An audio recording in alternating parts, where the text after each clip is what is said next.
Pleasure's all mine, man. Pleasure's mine.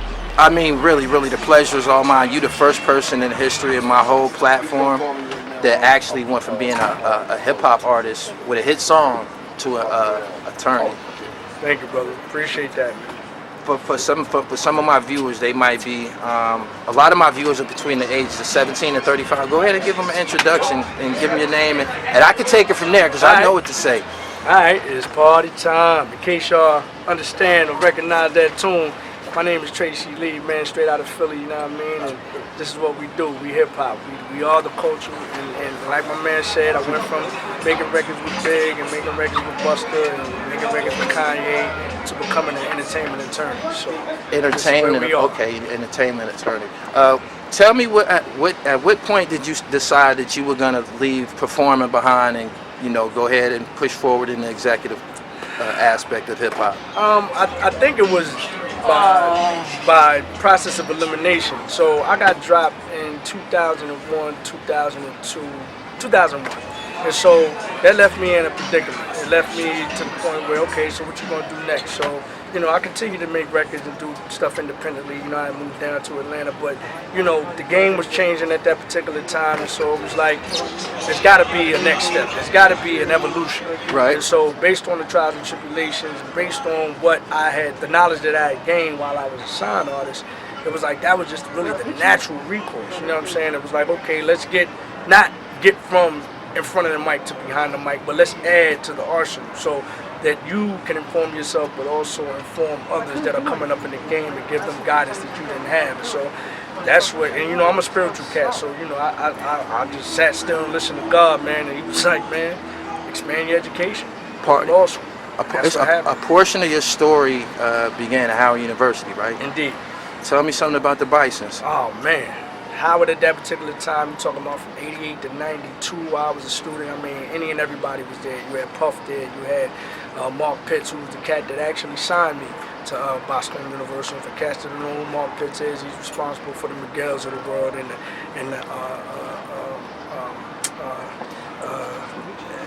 the names have come to me. But anyway, Derek D. Angeletti, he was the cat that actually told Mark, and who is my mentor to this day, that you should get down with Trey. Oh, Chris Brown. You know what I'm saying? Mark is responsible for Chris Brown's of the world. And there's some other J. Cole's of the world. Okay. But I was the first artist signed to by Storm Universal. Who else was there? I mean, you had Taraji P. Henson, you had Carl Payne, you had Marlon Wayans, Anthony Anderson. All of these cats was there while I was there. This is what we call the golden era. So there was just an energy on that yard at that particular time that, everybody felt like, they were setting a precedent and setting a path for themselves, not only for that day, but for generations to come. And so, a lot of these people that I'm naming are at the top of the food chain right now. So that's what it was. You named a variety of stars. Do y'all still share a camaraderie that began at the university? Listen, you can't go anywhere in the world. If you see another HU cat, it's automatic bonding. All you got to do is say HU, right. They'll yell back. You know what I'm saying? So that's just what it is, man. That's and a lot of cats, they call us arrogant. You know what I'm saying? But it's just an esteem that we have from going to that institution. You know what I mean? What was it like working with Biggie Smalls?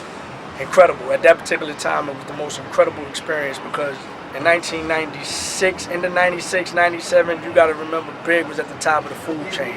And I was a new cat coming in the game. So to get that kind of knowledge coming from this cat, being at the top of the food chain, it was invaluable. He was telling me things about the game that I had never understood at that particular time. And I took those jewels and carried on. You know what I'm saying? So, his writing style, because he didn't write, and that was the first cat that I had encountered that didn't write on paper, he wrote in his head. Right. And so I didn't understand that process until later.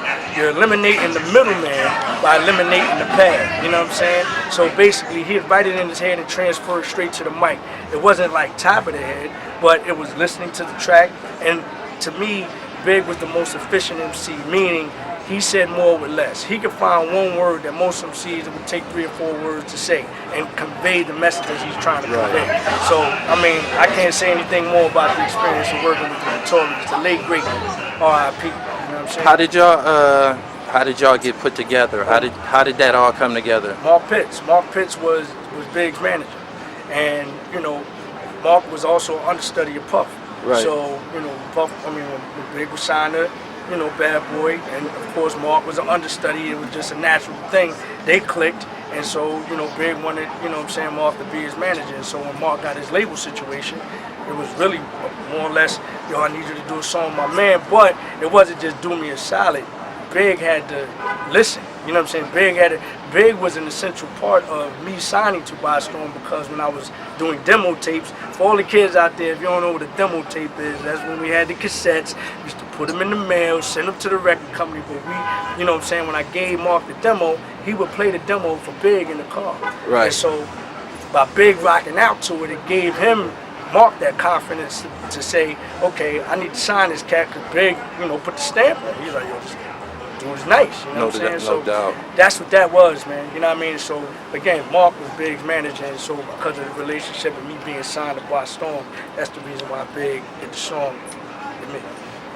Back when y'all were on campus and y'all was in school, was there any standout characteristics or traits that your classmates displayed that let you know that they probably would go on to do great things? It was cats got to remember that before our generation, our parents were more or less, they were like the first generation, the baby boomers. They were the first generation to really go to college, right? And get a college degree. But their aspiration was get the degree and go get a job. Our generation was get the degree or not get the degree, but develop the relationships and be an entrepreneur. Right. And so because of the entrepreneurial spirit that the people had on the campus, that's where you saw the best and the brightest. And that's the reason why I think the majority of the cast that was on the campus at that particular time, because they had that entrepreneurial spirit, they were going to do great things. Right. And whatever field that they were going down, whether it be entertainment, business, whatever. It was just the entrepreneurial spirit and going out there and being your own boss. You see what I'm saying? Right. In the 80s, we had a lot of sitcoms and television shows that painted a positive image of historical black colleges and universities. Mm-hmm. As of recent years, they say that enrollment has declined. What do you got to say about that? I think that's partially, well, not partially, majority technology. Technology has painted a false picture.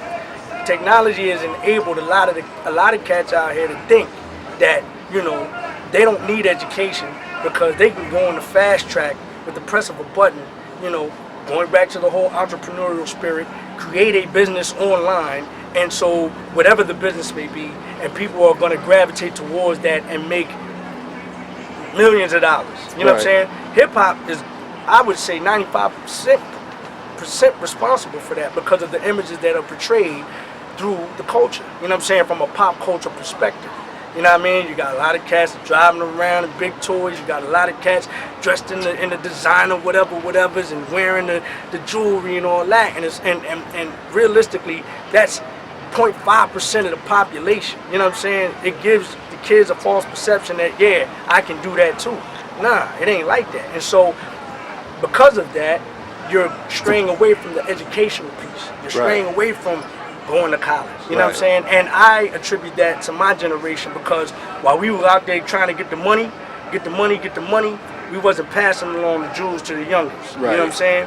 So there's a resurgence though.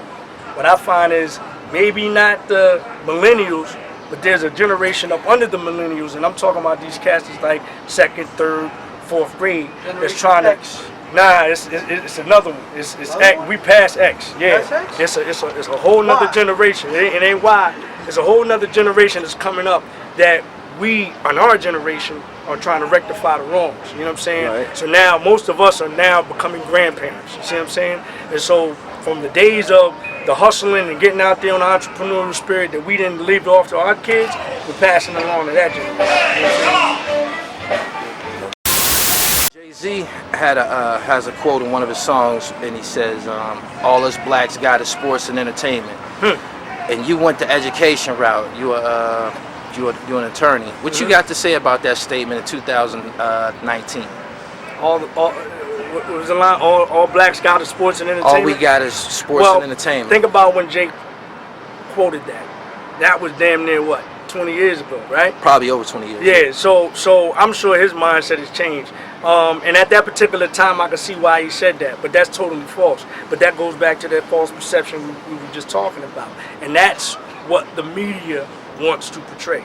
They, in my opinion, that's a part of the game. They want to keep us in a box. They don't want us to unlock the jewels that are out there. They don't want us to travel and see other cultures. They don't want us to speak different languages. Yeah. At least not here in America. You know what I'm saying? I just came back from Morocco. I just came back from Tangier. And so building with the people, when you get outside of the United States and you start building with the rest of the world and understanding that they are way ahead of us. You understand what I'm saying? Most of these countries, they understand 4, 5, 6 languages. You know what I mean? Like, that's the norm. And so, and that's the thing, the good thing about technology is that it's unlocking the globe. Now we got a global thing going on. It ain't just about the States. So that particular quote from back in the day might be true, but I think these kids, because of technology, are becoming savvy enough and being able to Google and do all sorts of things that we weren't able to do to unlock some of the secrets of the world. Right. You know what I'm saying? You got a unique position in the hip hop, I don't know, in Philadelphia's hip hop story. You like after Will Smith, but before major figures. Right. You like right in that pocket, like Philly was quiet at the time, and then boom. Yeah. Tell me what that was like, man. Like, you was like the only guy at the time. That's funny you say that, man, because we talk about, like, me and my cats and cats from Philly, we talk about that. Like, it was, like you said, it was Will and them. It was, and I was before Bing, so I was right in that pocket where it was like everything was, I'm not going to say dead, because there was some things going on inside of the city that people didn't know about, but I was the first to come out from a commercial perspective to represent the city at that particular time when things had kind of died down. I mean, shout out to Bahama Deer. She was doing it right before me. You know, right after Will and them, it was EST and all that. So shout out to all of them that was doing it right then and there. But it was just, and I got a lot of flack a little bit because I left home. You see what I'm saying? Right. Like, it didn't happen in Philly. It happened when I went to Howard. Right. It happened when I, you know, in those connections that I made, and it got me to New York. Right. So I was kind of in a weird place because the New York cats wasn't accepting it. It was like, where did this cat come from? You know what I'm saying? And then Philly was like, well, I ain't seen him around in a minute because I had left in '88. Right. So it was a weird spot. But then now, you know, as things, you know, as time goes on, there are more people in Philly that's like, yo, do you realize you was, you know, at your particular, like I was the first cat in Philly to rock braids. Like, I believe that. But before that, it was the clean cut shit. You know what I'm saying? Yeah, It was the waves. You know, oh yeah, it was the waves. It was the polo. It was everything was pressed. You had to iron your shit. You know what I'm saying? You was getting lineups before AI. Now AI made it commercial. He blew it up. You was repping the fuck out of Philly, you know with the Jersey and the Mitchell and that shit. all that. That's what I'm saying. This is pre. So you know, everything in its time. You know what I'm saying? I might have been a little ahead of the curve, but it put me in a unique place where I can, I guess, say that maybe I was the first to do this or the first to do that. But I think as time went on, people started to recognize that 10, 20 years later, be like, yo, Trey, I never seen nobody do that first before you did. You know what I'm saying? So, you know, it was, you know, I guess we setting trends a little bit. You know what I'm saying? It's my pleasure, man, to interview all of the movers, shakers, and trendsetters, man. That's what's up. That's what's up. I appreciate you, man. I don't want to hold you up. Nah, that's all this good, is man. I can talk groundbreaking. all day, man. You covered all the bases, man. I wanted to, you know, just reintroduce you to my my audience because they think the hip hop game and, like I said, sports is the creme de la creme. You took it a step further with education. Yeah, man. And I want to encourage all the kids out there to do the same, man. Like, pick up a book. We don't do that anymore. Pick up a book. Learn how to spell out a word. Right. Stop using the acronyms, the LOLs and the SMHs, and that's why a lot of these cats don't, like, seriously, I used to teach at Coppin State. I was an adjunct professor there, and I taught the business of music, and you would be shocked to see the students that I had in that classroom that was freshmen, sophomore, juniors, writing. I mean, my 4-year-old daughter could write better than these kids. Right. And there's a lot that goes into that, you know, we don't have the time nor the battery space to cover all that. But it's just indicative of what society is and, you know, this whole no child left behind and just push them along, especially in our community. Yeah. So again, I just want to encourage kids, man, look, do your research, you know what I'm saying, do your homework, read more, get out of the television, get off the games and all that, man, and knowledge. Appreciate your time, Trace. Could you give me a drop for Gully TV? Yes, what's good, man? This is Tracey Lee. It's party time. If you don't want to die, keep your hands high. That's how Gully we get, you know what I mean? Right. On Gully TV. You know what it is. No Easy. doubt. My man. I'm a motherfucking G. Yeah, I'm talking murder, but it's me. I'm really living everything you see. That's what you said. They love to make a lie out of me. To the day that I expire, I'm a G. I'm a motherfucking G. They would love to make a lie out of razor. Shoot and catch him out dark with the laser.